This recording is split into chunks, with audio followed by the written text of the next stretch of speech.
আমার ভাই হাত পা বুকে নিয়ে তারপর সেদারত অবস্থায় ছিল, অনেক মর্মান্তিক।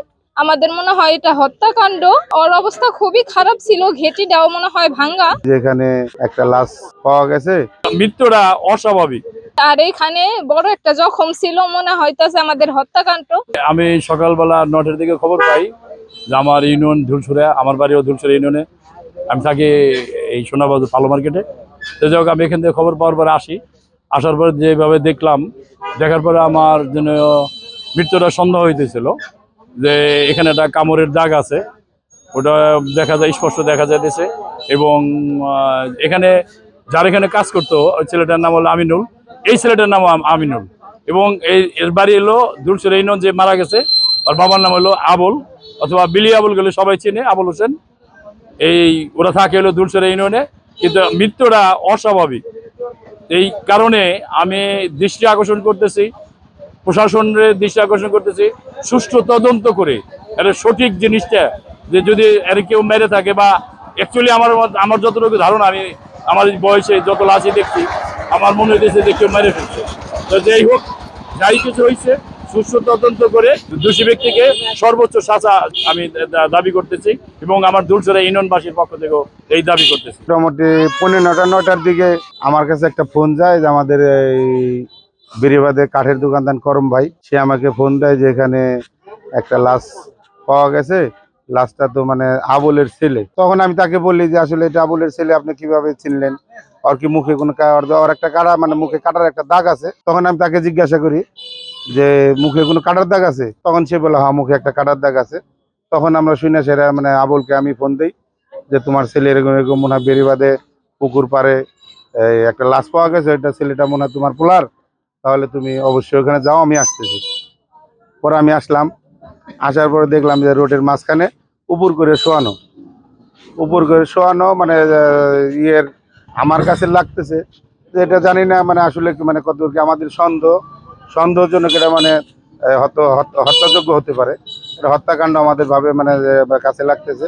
এখন যে বাড়িতে থাকতো সে বাড়িতেও আমরা জিজ্ঞাসাবাদ করলাম, গেলাম পুলিশের সাথে। তখন মানে সেখানে বললো যে আমাদের বাড়িতে রাত্রে খাওয়া দাওয়া করে আসলো, রাত কয়টার সময় যে এখান থেকে মানে বেরিয়ে গেছে তারা বলতে পারে নাই। এই সকালে এখানে মানে অনেকেই দেখতে পারে, আমাদের ফোন দিলে যে আমরা যে আসি, আসার পরে যে দেখলাম যে আসলে এটা হত্যাযোগ্য হতে পারে। এখন বিশেষ করে মানে মানিকগঞ্জ সদরের যে ভারপ্রাপ্ত কর্মকর্তা ওসি স্যারে এখানে যে আসছিল, আমরা এই এলাকাবাসীর পক্ষ থেকে, বিশেষ করে যেহেতু আমরা ধুলছুরা ইউনিয়নের জনগণ, আমরা ধুলছুরা ইউনিয়নবাসীর পক্ষ থেকে ওসি মহোদয়ের কাছে আকুল আবেদন যেন এটা সুষ্ঠু এবং সঠিক তদন্ত হয়। মা আমার কটা খাইবে দাও, অল্প করে কটা বাদ দাও, আমি বেশি করে খাই দাও। না ওবারে যাই তো আবার ঘাস কাটুম, খাইয়ে ঘাস কাটুম দাও। আমি এবার কই কি তোমার বাস্তির দুধ নাই, ছোট মেয়ের পোলার দুধ নাই। কয় মা টাকা তো চাইলে দেয় না, খালি কয় গরু কিনা দিব। আবার বাস কিনে চটি উঠাইছি, কয় আমিন ভাই কইছে গরু কিনা দিব, 5 মাস হয়ে গেছে গরু কিনা দিব আমারে। একবারে টাকা দিব, তোর বাপ মা খাই লাইব, টাকা নিলে গরু কিনা দিব। মা টাকা চাইয়া দিব, মানে যদি দেয় আমি বাস্তির দুধ রাত্রে নিয়ে আসো, মানে 20 টাকা হাতে দিয়া বাস্তির কপালে শুয়ে দিয়ে বাবাই যাইছে।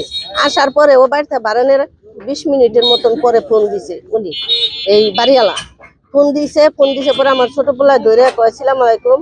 কয় তোমার ভাই, তুমি কিরা? কয় আমি তো শাকিল। আপনি কারে চান? কয় চাই আমিনুর রে, আমার বাড়ি কাজ করে।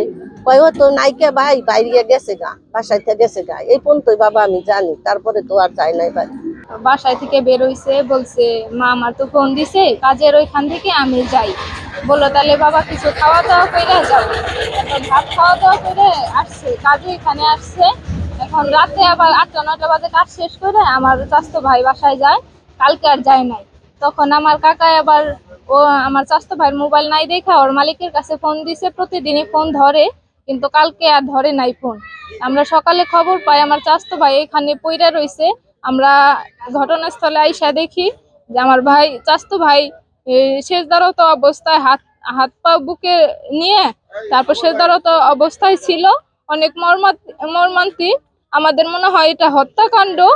মারপিটের দাগ আছে, জখম আছে, এই যে হাতেও জখম আছে, হাতটা ভাঙা।